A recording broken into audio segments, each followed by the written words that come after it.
ബ്രസീലിലെ Porto അലഗ്രയിലെ arch bishop James സ്പെംഗ്ലർ കഴിഞ്ഞ December 7-ന് വത്തിക്കാനിൽ വെച്ച് കർദിനാളായി ഉയർത്തപ്പെട്ട 21 പേരിൽ ഉൾപ്പെട്ട വ്യക്തിയാണ്.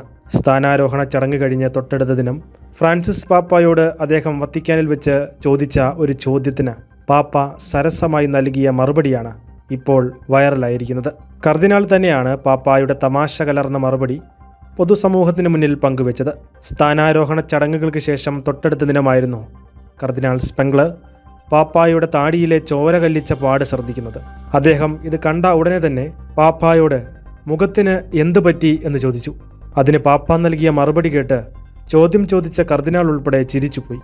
ഒരു ബിഷപ്പ് കർദിനാളാകാൻ ആഗ്രഹിച്ചിരുന്നു, എന്നാൽ ഞാൻ അദ്ദേഹത്തിൻ്റെ പേര് നിർദ്ദേശിച്ചില്ല. ആ ദേഷ്യത്തിൽ ബിഷപ്പ് എന്നെ തല്ലിയതാണ്. ഇതായിരുന്നു പാപ്പായുടെ ആ സരസമായ മറുപടി.